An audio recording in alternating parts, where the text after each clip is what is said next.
Hey, everybody. Welcome to the Real Estate Today podcast. I am one of your hosts, Jeff Beggins, and we are partners, owners at C21 Beggins Enterprises. That's with Beggins, BE3. We've been in the business for a while. Craig's going to do an overview for you in just a second with my brother, my partner, Mr. Craig Beggins, with us. And then over the other side over here, we have Mr. Mike Puma. He's a partner with us as well, and our Chief Marketing Officer. And we are super excited. This is our newest podcast. And we've been doing a lot through our YouTube channels for a very long time. So this is our newest one. So I'm going to turn it over to Craig. Craig, explain a little bit for those who haven't been following us yet. Who are we? Why are we doing this podcast? And what do we expect? And just from a formatting perspective, I'll just touch first. We really just put on the most relevant topics today that are going on in the real estate industry. And we're going to banter on them for just a few minutes each. Today, we actually have 7 topics and really going to bring you what you need to know as a buying and selling public. This is not really for agents. This is for the general buying public. So you can get a good feel about what's happening in real estate today. So Mr. Craig Beggins, let's do a little background. Who are we? What's going on? Okay, well, we're a real estate company since 1992. So we're 31 years in the practice now, 50,000 transactions, done a lot of business. Got 400 to 500 agents at any given time. And it's really difficult because in Florida, the broker has the responsibility to manage the transaction. Everybody thinks the agent's in charge of it, but it's really, if the agent screws up, it's the broker's fault. So we are out there teaching our agents what to do, but only a certain percentage of the agents actually engage with what we teach. And the messages we give need to be heard. So the purpose of this podcast, in my mind, is to get our message out to you, the public, rather than relying on an individual agent to deliver the message. So the 7 topics we have today are messages we give our agents to give to you, but we don't know if they actually do it or not. So we're going to go around them a little bit and give it to you directly. There you go. And I'll tell you, we've got a lot of credibility. This is our second year over $1 billion in sales. We're in out of 9,000 something offices in the system. We're ranked number 12 in all of Century 21. And so point of that is just we know what we're talking about. So we're bringing you our experience there. So let's jump in. Let's talk about the first topic we have is media confusion, right? There is a lot of it. So let's go back and forth on this one. Mike Puma, let's talk to you about what is media confusion and what is that doing to the buying and selling public right now? It's creating mass chaos depending on what headline you're reading, what day of the week it is, and what publication put it out, right? And everyone has their perspective, including us. But I think the problem is there's a lot of different agendas out there. And ultimately, most of the media that you're seeing, the headlines, the articles you're reading, those are designed for one purpose and one purpose only, and it's to get you to click through. It's to get your attention. It's to get your eyeballs on there, because if they get your eyeballs, they can sell advertising. And if they can sell advertising, they can make money. So they really don't care what the article is about, if it really is true or not. It's really just about, can I get somebody to click this headline because I say the bottom's about to fall out of the real estate industry and the whole world's going to collapse. If someone is going to click on that, I win, right? If I'm the media publisher. And unfortunately, the public, you are the ones that take the biggest fall from that, because we're all guilty of it, right? We're busy and we're just scrolling through our social media platform and we're reading the headline and we're moving through. Right. And we're not actually looking at where it's coming from and how true it is. And so I think from our perspective, since we're in it every single day, the truth is that there's probably a little bit of truth to everything, right? Has the market shifted in pockets? Sure. Has it still stayed strong in pockets? Absolutely. Is there still a lot of upside? 100%. Are there areas where you need to be careful? Absolutely. Right. So it's all true. But I think our objective, right, especially in this podcast, is to really try and get to the bottom of that and help kind of streamline the confusion and understand that bits and pieces are true and bits and pieces are false. Excellent. Craig, what do you say? Great example. I'm the guy that has unplugged from the media. I don't watch the news. I don't watch anything. I talk to people for a living, and that's where I get my news from. And it's all about opinion, right? So what you watch is somebody's opinion of what it is, and we all have to grow up and make our own decisions based on real information. So our goal today is to give you real information. I'm not going to tell you what to do. We're going to give you the facts of the market. Like, for example, Jeff, our mom, last night, she's been working on this listing for over a week. She finally went live on it. It's a 3-2 with a pool. And it got 3 offers and sold for $5,000 over asking price in one day. The media is not saying that. They're saying houses are sitting on the market for 6 months and prices are declining. We put this house on the market for probably above market value, got above asking price, and nobody's telling that story. So that's a true story. I'm not making that up. It just happened, right? So let's just balance the media play with reality. Perfect. And that's what we're here for, guys. This is our motto. You can see it in our background here. You see the B, the E, and the 3, BE3. And that really stands for Beggins, which is all of us. And then empower, educate, and encourage, right? That's our overarching mantra inside the company for our consumers. Everything is to empower you, to educate you, and to encourage you to do what's right for you. And for some of you, it may be to execute on a transaction. For some of you, it may not be the right time, and it might not be the right market, right? So let's roll into topic number 2, which is something that I think is probably the most important topic right now. And it's the fact that there is not a market. There is no real estate market. And this is what the media is doing to confuse people, is saying the market's going down. The market's going to crash. There's going to be foreclosures. There's going to be some price reduction. There's going to be drops. The market is having problems, right? So that's so misleading because it's so not true, because there is no market. So let's talk about that example you just talked about, that one house that just sold so quickly. Is that a market, or is that more of a micro market? How about, Craig, explain that a little bit? What's the difference in to the relevant? 100% a micro market, because, well, here, my example, I was thinking when you're talking, I'm in Publix, I'm wearing my Century 21 shirt, right? And somebody says, how's the market?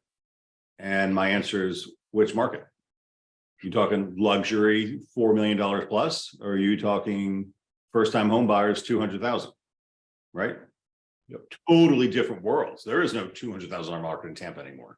It's gone. I mean, a new townhouse is $340,000.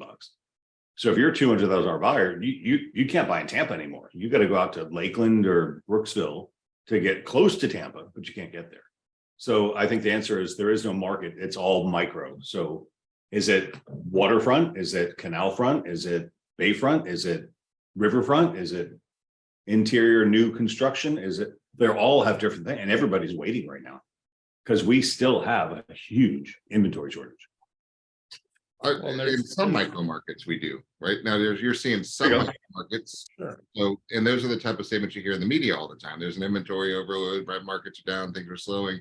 Yeah, there are neighborhoods that have an overflow of homes right now that are not moving, staying on the market for 3 or 4 months. There are cities, there are towns, there are communities, there are buildings, there are condo projects that are having inventory influx, which create, really everything supply and demand. Everything, I don't care what industry you're in, whether you're selling pens, water bottles, houses, jets, whatever it is, it all depends on what else can you buy, right? What are you competing with in this marketplace that you're in right now? And as a consumer, I'll give you a good example. One of our agents yesterday, we've got, for those of you who aren't that familiar, we have agents pretty much around the whole state of Florida right now, and we're growing beyond the state around the country as we get our growth, continued growth. So one of the agents we were talking to has a nice property come on market. This is kind of a good relevant example for a micro market, and we were talking about this in our sales meeting. Yeah, we did. So this is a piece of property, is about an acre in a nice little community, not far from the beach, not far from downtown in the Tampa Bay metro area, right? And it was one house with a couple of lots totaling about an acre. And they wanted to put it on the market. They didn't know. They said, they went to our agent and said, what do you think it's worth? And the agent's like, I don't know. It's so rare. Help me price it. So you can't just bet on a price. You don't just go to Zillow and check the estimate and say, that's your price, right? That's not how it works. Well, some people may do that, but to do the right thing, it's okay. Now let's look at this objectively and say, okay, what is it? And then what do we think? What are we competing with? What's the other substitute properties that a buyer who's coming into town with a handful of cash can actually look at? What are the other 2 or 3 properties they're going to look at? Because as a buyer, we've all been buyers. If you say, I kind of want a property like this, you search everywhere to see what else you can buy that's kind of like that. And that's your micro market. Fair enough. So we just kind of reverse the process and say, okay, this piece of property is very unique, right? We don't have a lot of substitutes. It's not actually in a city limit, which means it's county, which means there's more flexibility as far as what you can actually do with it. So the agent did a really good job and say, okay, I have this much acreage. Let me figure out what the density is. How many, could I put an additional dwelling unit on it? Could we expand the home? Could I put a mother-in-law suite? Could I put a, what could I do? So it takes the time, goes to the county, talks to the planning department and says, okay, this is my square footage on this lot. What are my options? And then as a result of that one, she said, okay, now we can put up to 3 units of density on this piece of property. So you can put some mother-in-law suites or additional dwelling units, Airbnb potentials, right? Those type of things, which raise the value. So the seller was really willing to sell this thing for 750s, somewhere in that range-ish. And then after the research doing with this and supply and demand and looking at our competitive properties, it's closer to $1 million because of the value add of what we can actually do. So that particular property, when that goes on the market, is a micro market all to itself. We don't care what the market's doing. We care about, are there any other acres, parcels that have the flexibility to add a couple more units to it? The answer is no in this particular micro market. So now we have more value because we have less competition. That makes sense? And then versus a condo building that just realized they have $70,000 assessments coming and their insurance rates are going up. And now everybody wants to sell and you have 8 of them hit the market. Now you're in deep trouble. That's a totally different micro market from supply and demand, right? So that's something I think that the public, we need to really think about. And your answer was perfect. How's the market? Which market? Well, and I think, No, and I think we all live in a bubble, right? We live in our own little bubble, and whatever's happening in our own little bubble is what we kind of assume is happening everywhere, right? It's just how our perception works. So I think I was talking to an agent the other day who's moving his license to Florida, but he currently is in Minnesota, right? And he was telling me that he was asking how the market is, and his assumption was that we were down as well because they're down, but they're down in his area because it's 8 degrees outside on the back of 2 weeks ago where they had 12 feet of snow. And if you're in that environment, if that's your bubble, are you really focused on going out and buying and selling a piece of real estate right now? Probably not. You're worrying about, is my roof going to cave in because it's got snow on it? I need to shovel. How am I going to get to work? All of those things, life things, are happening in your bubble that are taking priority as they should, right? And that is going to have a snowball effect, no pun intended, on the next month, the next 2 months of inventory and sales in that market. But that has nothing to do with what's going on in Madeira Beach, Florida, in the short-term rental market, right? So they're very independent. The challenge, going back to our first topic, is that when a headline comes out in the Wall Street Journal, they're not taking the bubble into account. They're not taking that there's something happening in Edina, Minnesota that may not be happening in Madeira Beach, Florida. They're looking at it at a macro level and saying, oh, you know, all in all, and they're taking these averages, and then we take that, and I read that and I apply that to my bubble, and you read that and apply it to your bubble, and everyone does that. And that's where some things start to happen, where fear starts driving decision-making versus the facts, right? And I think that's where we need to realize that we do live in a bubble. And to both of your points, the micro market that you're currently in is all that matters. If I want to sell my house right now, all that matters is what else is for sale. If someone's going to come in and buy a 4-bedroom, 3.5 bath who wants to be in Meadow Point, what are their options and what does that look like? And if there aren't a lot of options and they want to be here so they can go to that school, they're going to pay more. And if there's 72 options, they're going to pay less because they have a lot more options, right? So that's really the point of all of this. And so there's a market. It's just not a broad market. It's a very, very narrow niche market for all of us. I like how the media comes up and says it's a buyer's market or it's a seller's market, right? Let's hit that for a second, because you're either a buyer or a seller. So here's the definition, just elaborate what you just talked about, is if you have a 4-3 pool home, right? And if I'm a buyer and I'm looking for a 4-3 pool home, that's the micro market I'm going into. So the definition of buyer's market is I have leverage, right? Somebody has a leverage in the negotiation always. It's either the buyer or it's the seller. So if there's only one house for sale and I'm the buyer who wants it, that's the market we used to be in, right? Or in some markets, we're still in that from a micro market perspective.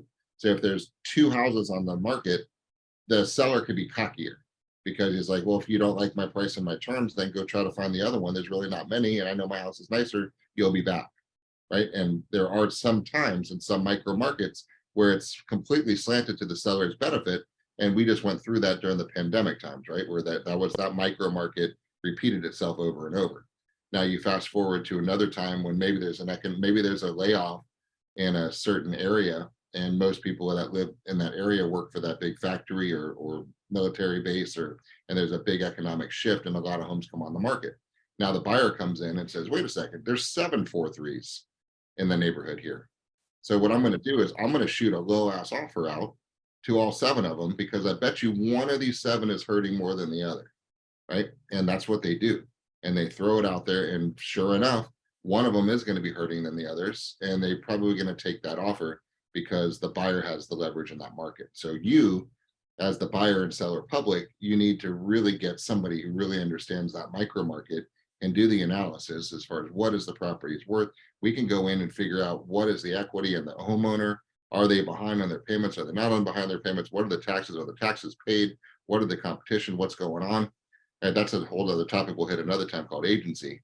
But you really have so many little levers you can pull to figure out how do you maximize your benefit in this buying and selling side, depending on which side of the coin you're on, the buyer side, the seller side, buyer market, seller's market, and where do you have the leverage to buy. Well, it might not be the right time for you unless you have it's to buy. important that you're establishing your non-negotiables as a buyer or seller too, especially on the buy side. If I want to buy right now, one of the first things I have to do is figure out what I'm willing to compromise and what I'm not.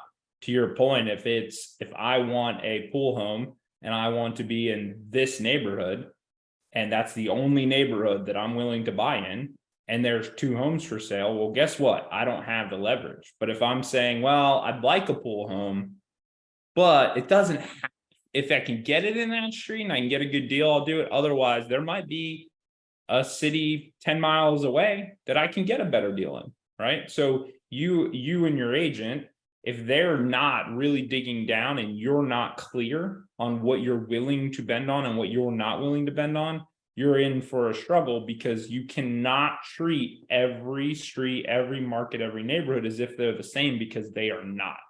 And so that's where people get into trouble, and they struggle finding the property because they're just not going in with the right mindset. And then you've got to look at the market that you're in. Now I could say, hey, buyer, there's a house right down the street. It's got a big ass lot. There's room for a pool, but there's not a pool.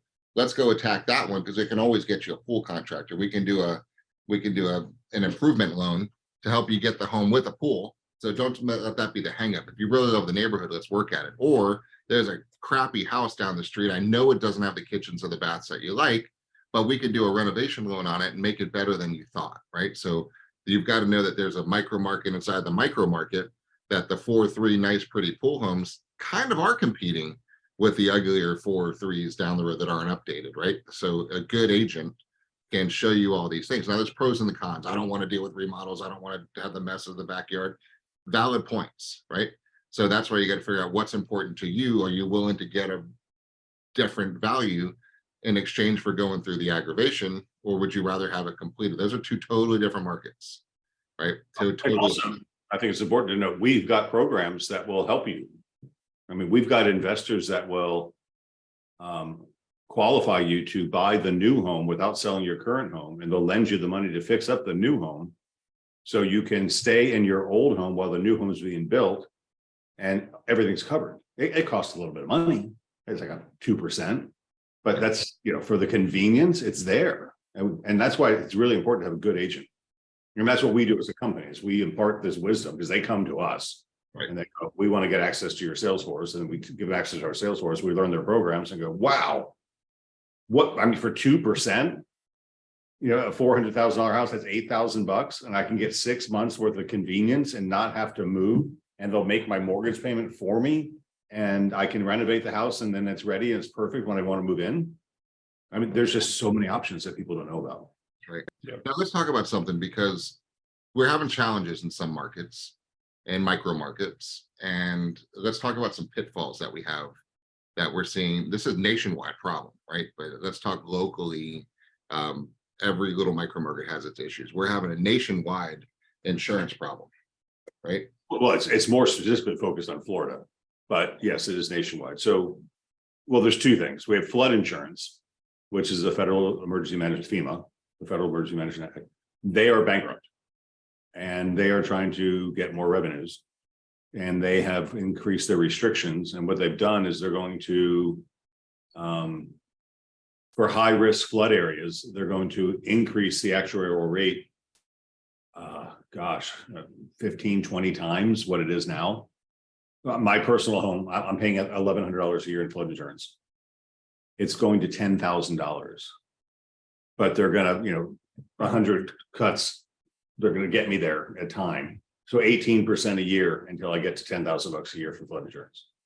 Right, that's a lot of money for insurance on a house, and nobody's talking about this.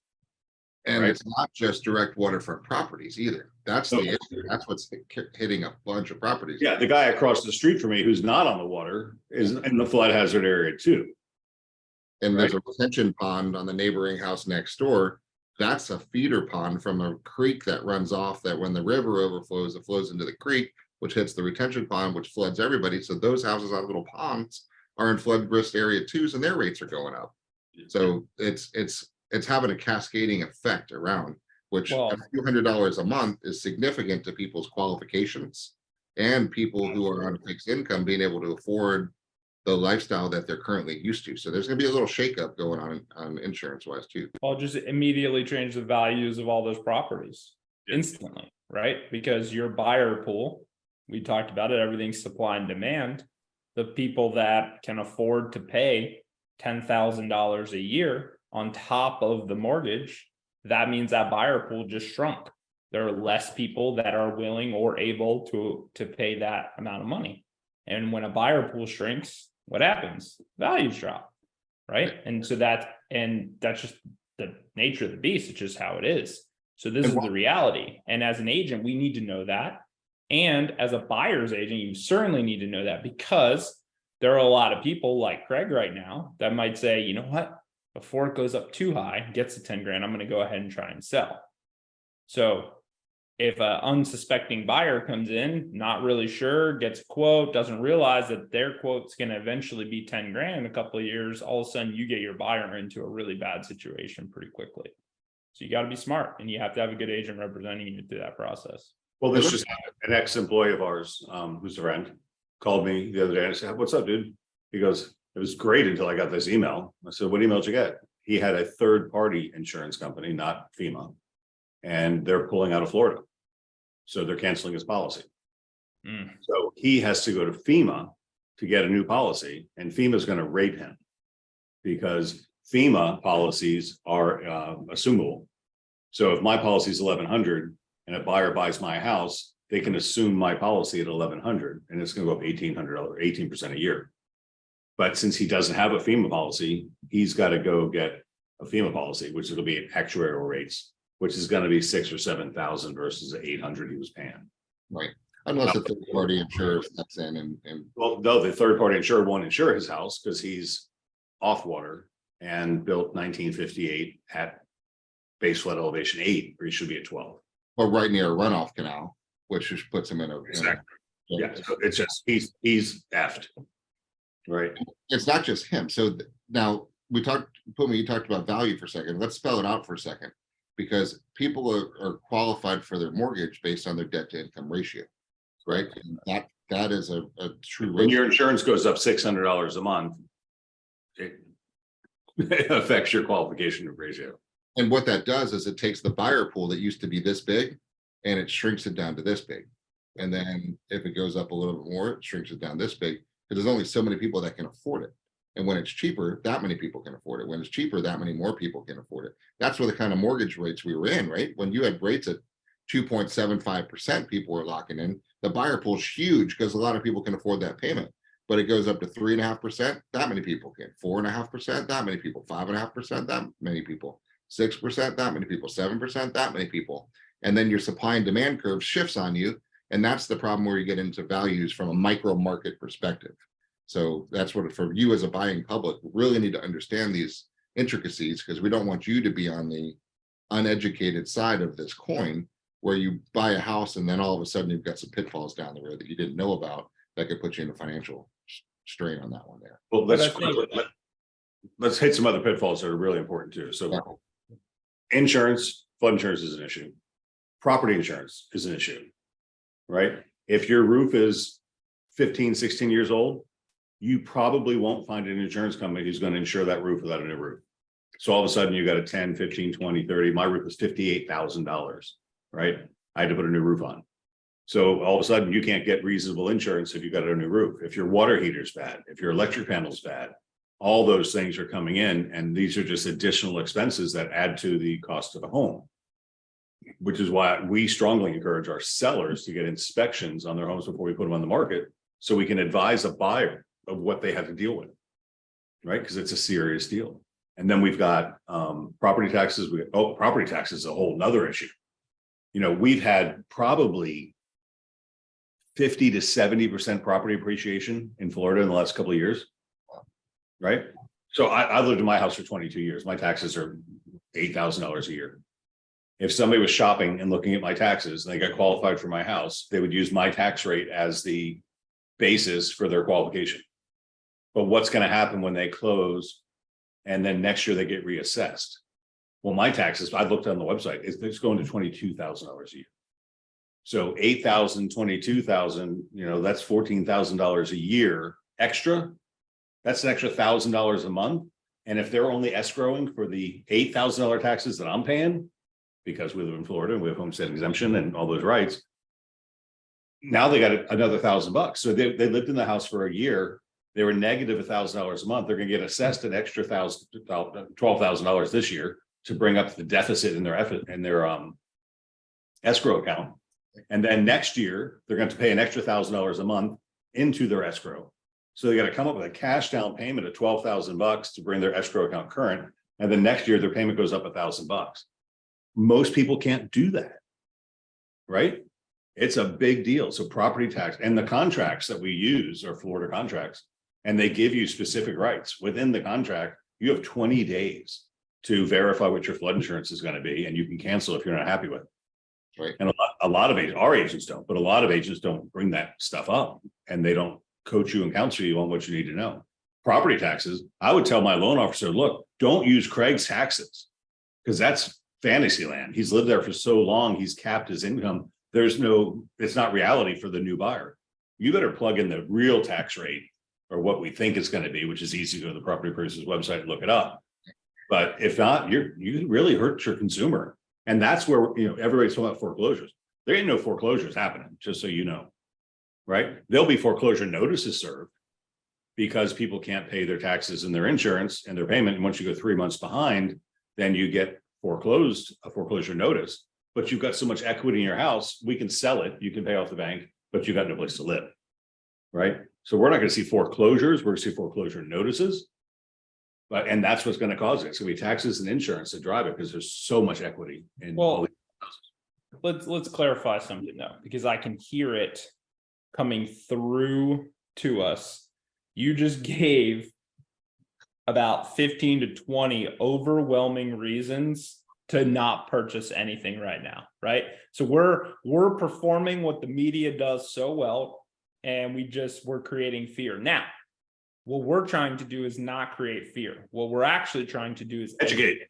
Right. We are not saying do not buy because of these reasons. We are saying if you are going to buy, understand these factors and be an educated buyer, which starts with picking an educated agent, right? And so this is where, you know, buying and selling real estate, and I mean this in the nicest way possible, and I believed it before I even got in the industry, is most of you are probably viewing your agent as someone who, oh, I want to see 1, 2, 3 streets. So I call them and they open the little lockbox and they open the door and they show me where the kitchen is.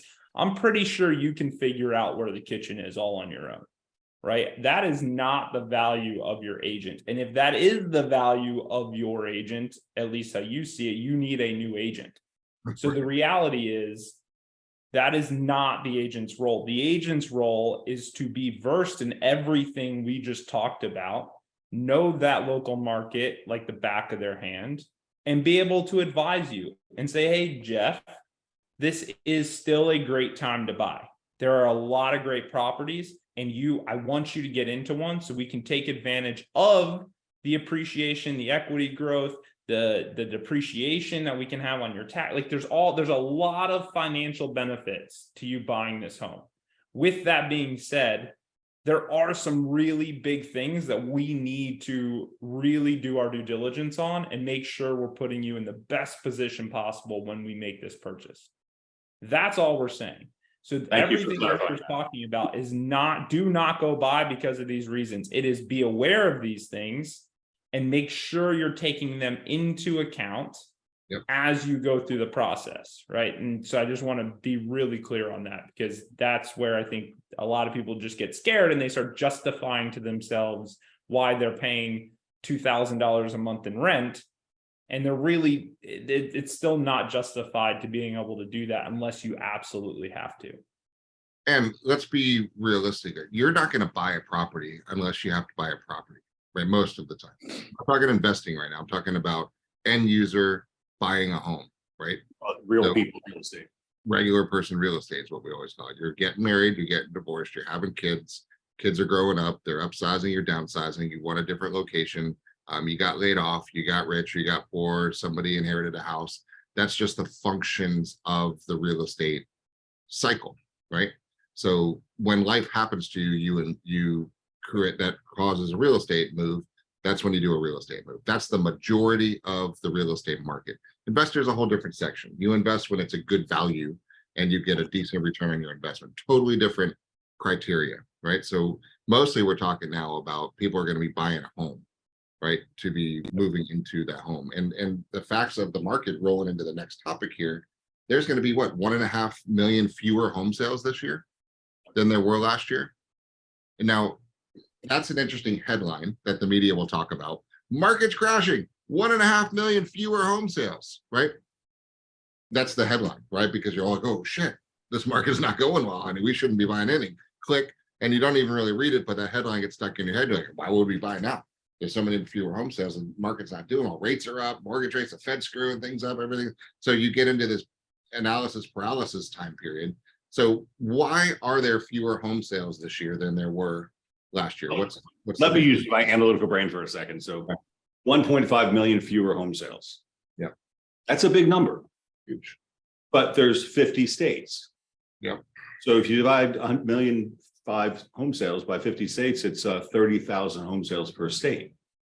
And Florida, for example, has 67 counties. So 67 divided, that's 447 fewer home sales per county. Per year.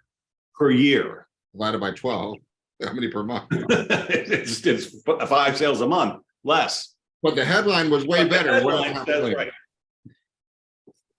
So, I mean, my gosh, people, let's put our heads on, or put your smarts on.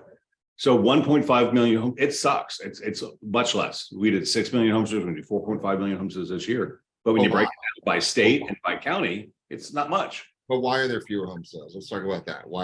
What's the reason for that? Because right now we're doing real people real estate. We're only selling to people that have to buy. And it's worse than that, because I've got my house, I've got a 3% fixed interest rate for 30 years.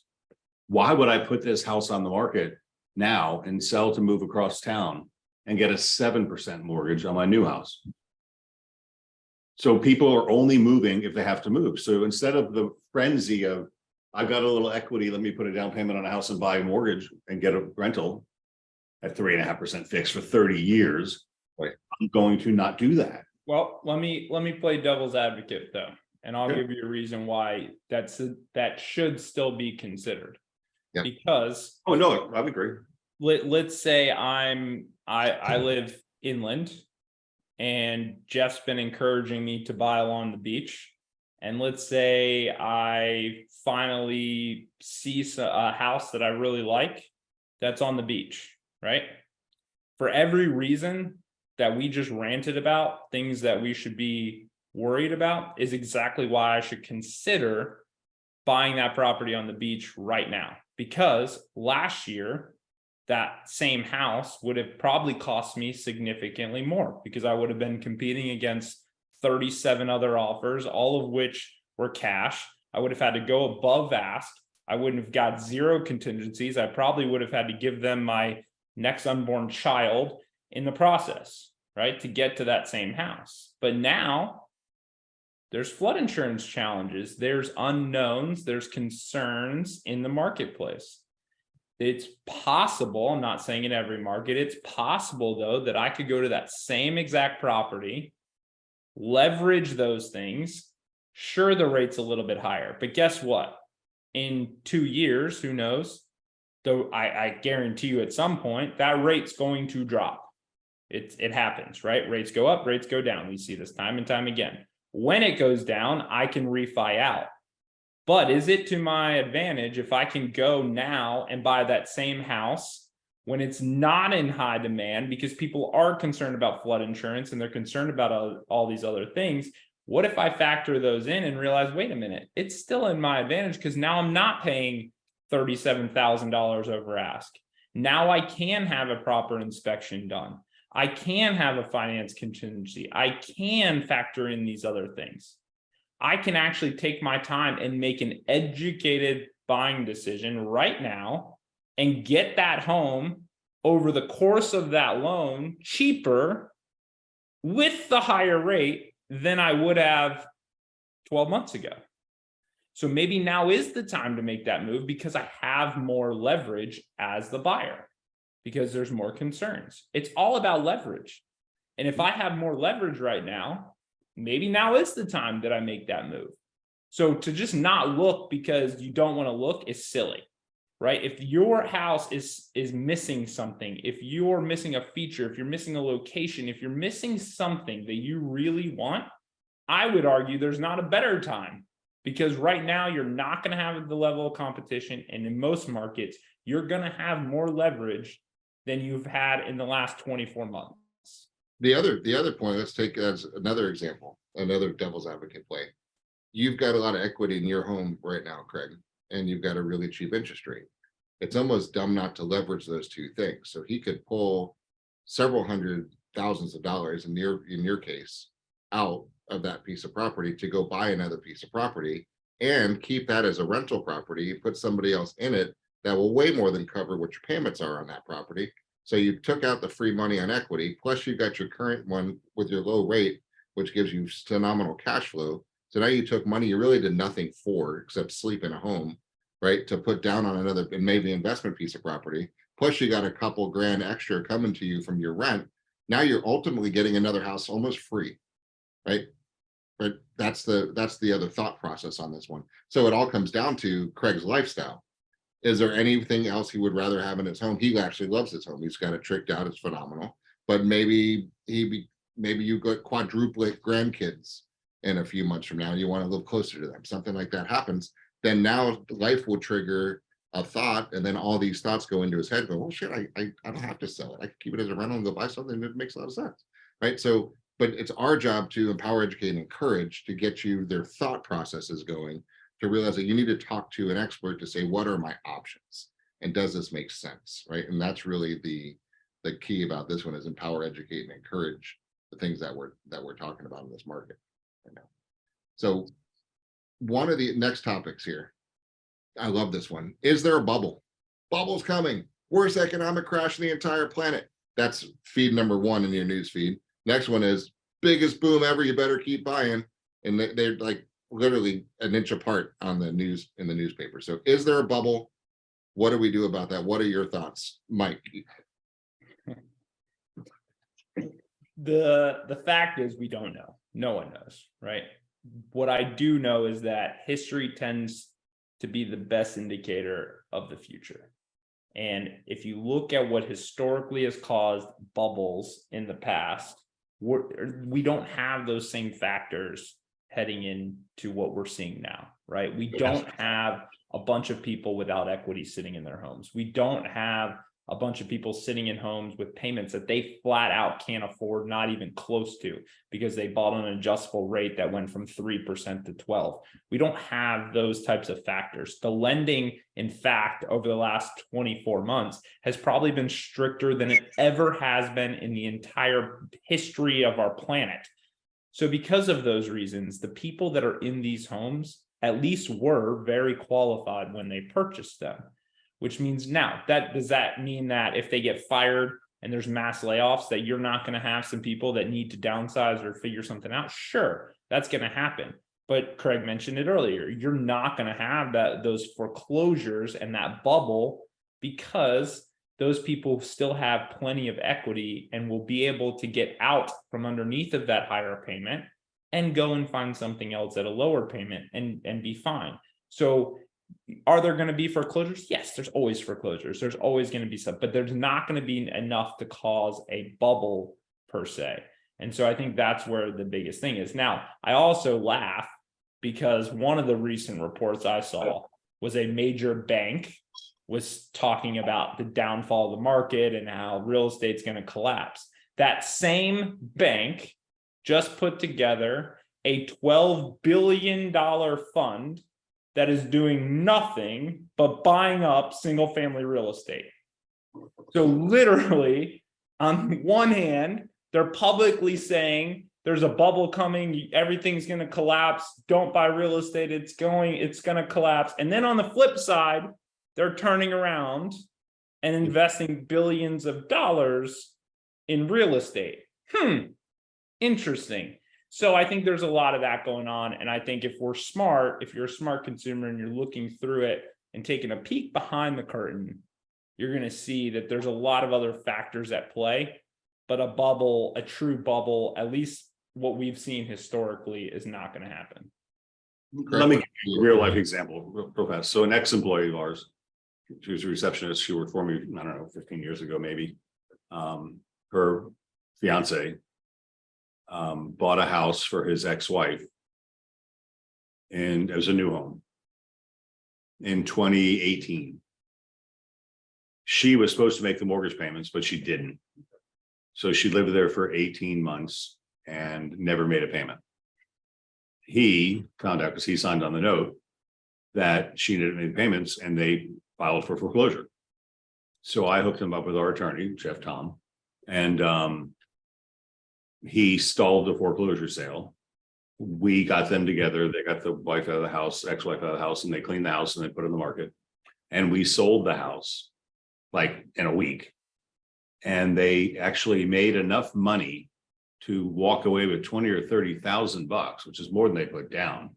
And they paid off the entire loan plus the late payments because how much equity they had. Just crazy, right? But it was a strategy, and it took weeks and weeks and weeks to get there. But between our lawyers and all the things we did together, we found a solution for them. And that's what a good real estate brokerage company does, right? We work together, we have resources, we do things that most people can't do. And I just wanted to make that point. That was a shining moment in my time, because I was able to help somebody, and she's eternally grateful, right? Cool stuff. And that's what we do. That's the empower, educate, and encourage part, right? You got to have people who understand what they're doing. And 31 years of this business gives you a lot of experience. There's not a lot we haven't seen over the years, 60-something thousand transactions now under our belt as a brokerage. So that's pretty cool. So that covers the bubble one. So I like this question.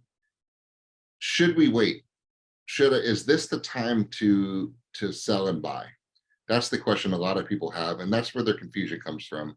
What do you say? What's your advice to that? What's the answer to that question? Should I move up? Should I move down? Should I buy? Should I sell? Is this the time? Should I wait? What should I do? What's your advice? My standard advice is it depends. Yeah. We're getting involved again. So we have a relationship with the property management company. We don't do property management. And I had them at our sales meeting yesterday. And rents are so damn high right now that you can literally, if you've got, I'll call them dead soldiers, and you all do. You've got equity in your house that's sitting there, and you can go to TD Bank or Bank OZK or Grow Financial and get a home equity line of credit, which you should do anyway, right? Just to have some cash on the side. But if you've got, I don't know, $60,000, $70,000, $80,000 you can borrow from your house to put down on another house that will rent, and you call us, we'll put you in touch with our property management company. They'll do a rental analysis, say this house will rent for $2,700 a month. Well, if your payment is $1,700 a month and it rents for $2,700 a month, would you be upset if your house paid for your car? Right? So I think it kind of boils down to a mathematical decision, right? But the part that bothers me is we have so many dead soldiers sitting out there, dead soldiers. Yeah, okay. Dead Yeah. soldiers, it's cash. You've got cash sitting equity in your house that's doing nothing for you, that you did nothing to earn. And it's sitting there doing nothing. I got my interest statement from my bank, the cash I have in my bank account. You know how much interest I made last year? Percentage? What's your percentage? Oh, not even percentage, $13. I said to my CPA, I said, do I even need to report this? $13 was the interest on my cash in my checking account, which is not a small amount of money. And what do they make on it? Oh, a lot more than that, because they're lending out at 5 or 6%. They're all deploying it. Yeah. So even if I go buy a house and leverage it at a 7% mortgage rate, interest rate, but it throws off $1,000 a month and it only costs me $1,700 a month, I can rent it for $2,700 a month. That's a pretty good return on investment. So I think the answer is it depends. You know, so call us, we'll hook you up with our property management people. They'll give you a rental analysis, tell you, I can rent this house in 30 days for this amount of money. And they know they can, because there's so much demand for housing. And a lot of people don't think they can afford it to buy a house, but actually you can afford to buy a house for less money than it takes to rent one.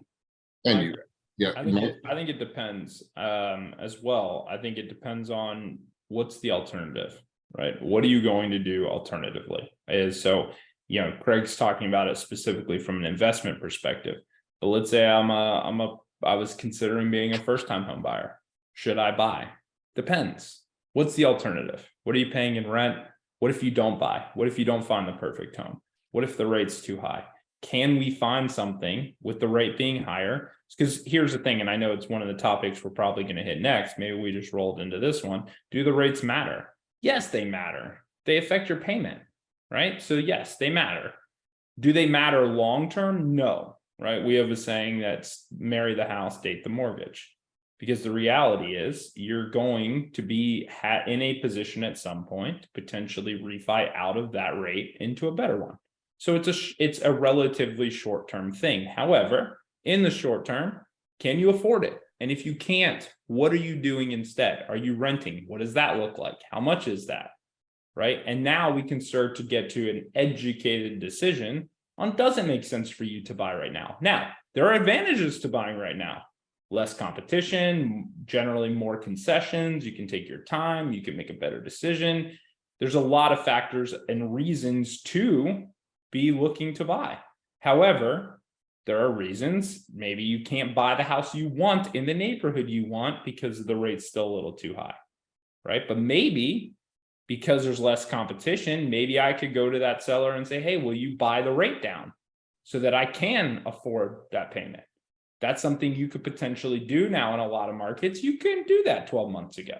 They would have laughed you out of the house, right? So there are certainly reasons to buy, but I think the ultimate answer to that question is it really does depend. And I always start with, what's the alternative? What if we don't buy a house right now? What are you going to do? Are you going to stay put? Are you going to invest in something else? Are you going to put more money in the stock market? Are you going to pay a ton of money in rent? And then we look at, does that alternative outweigh what it would look like if you did buy?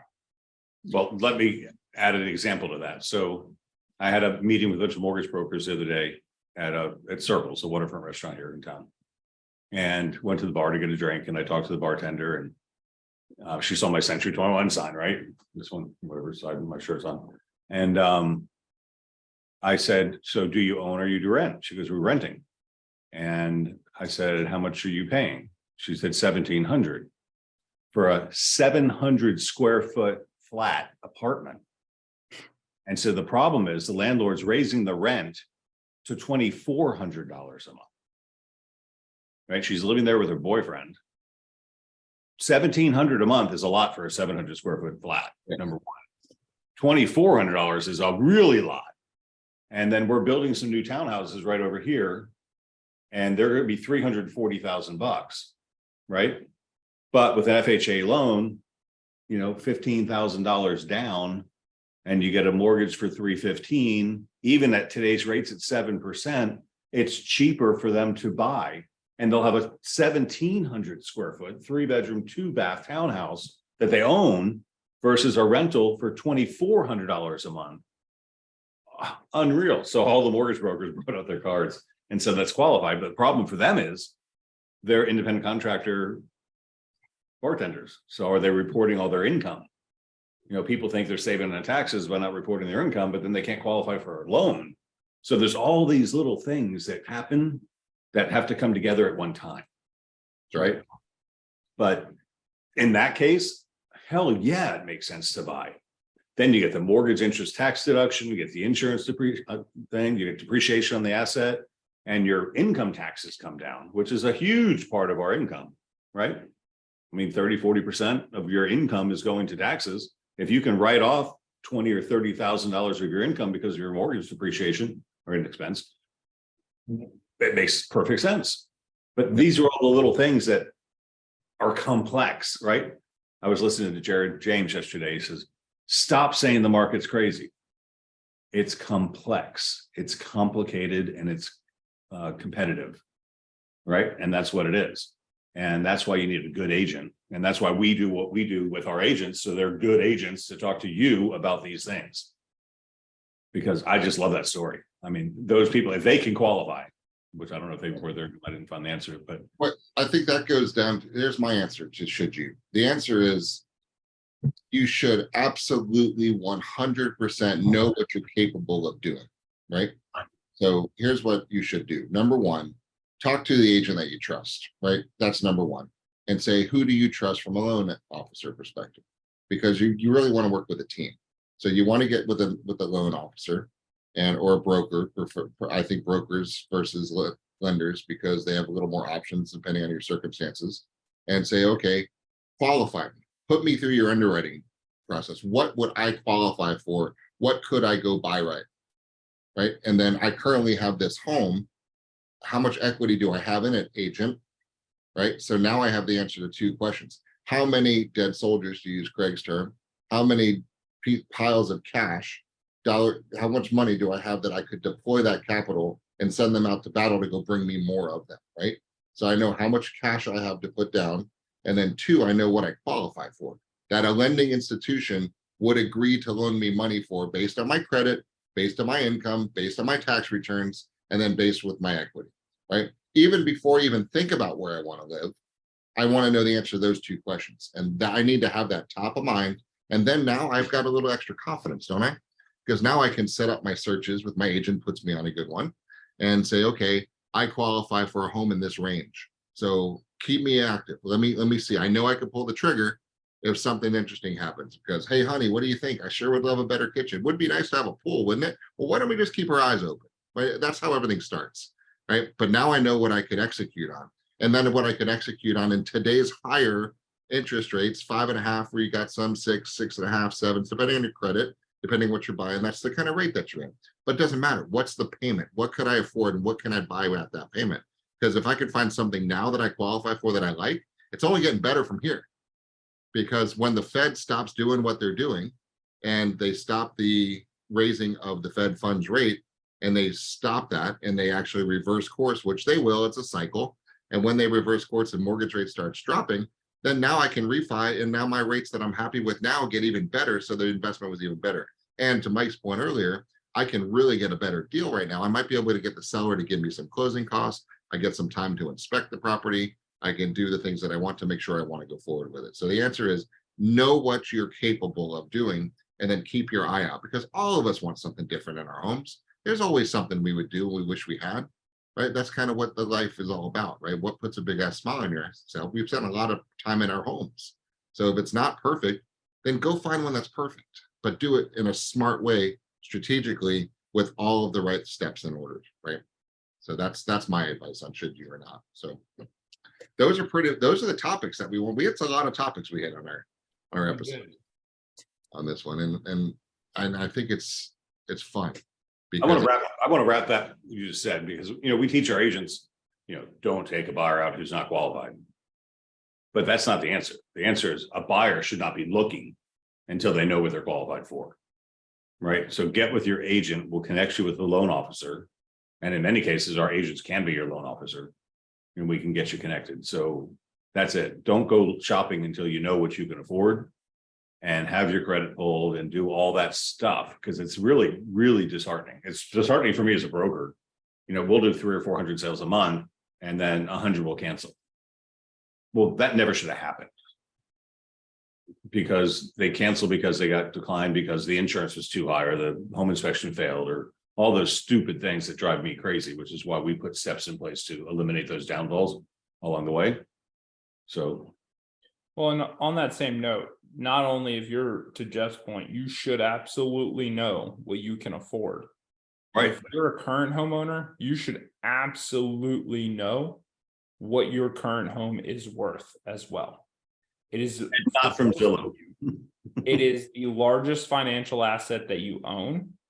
I guarantee you, all of you know how much money is in your bank account. Most of you know what you've invested in stocks, what you've invested in crypto, where all of that is at, right? I had a friend to me the other day complaining about how much money in Bitcoin they had, right? So they know that number. And I said, oh yeah, what's your home worth? And he just stared at me. And I said, dude, your home is worth far more than what's in your crypto account. Yes. Yeah. Well, then how the hell do you not know what that's worth? Like, we're going to talk today because I'm going to tell you what it's worth so that you know. And that's important, because in the event that something happens tomorrow, now you at least know, what options do I have, right? How much is it actually worth? Can I get out of it? Can I do this? Can I use that to invest? There's so many things that it creates opportunities for, but it's opportunities you would not have unless you're aware. We gotta build our awareness of what options we have. And so that's just the reality of it. And so if you don't know that, find out, call your agent that you trust and let them do a CMA for you, so you know what your largest financial asset is worth. What do we say, Jeff? Awareness gives you flexibility, flexibility gives you options, and options give you power. So be aware, and we're here to help you do that. Yeah. So we hope you got some value out of today and bring you some things to think about. And as always, leave some comments on here. Go ahead and like this and subscribe to this channel, guys, because we'll be bringing you a lot more cool things out here as well. So we're here as always. We'll be coming to you periodically with topics that are going on in the real estate market right now to keep you empowered, educated, and really encouraged and informed about that. So I want to just thank you guys for tuning in and watching this one. Give us some comments and give us your feedback, and looking forward to seeing you guys on the next one. So Mike Puma, Craig Beggins, thank you guys very much. And Jeff Beggins here saying thanks for watching, guys. See you soon. Thanks, guys.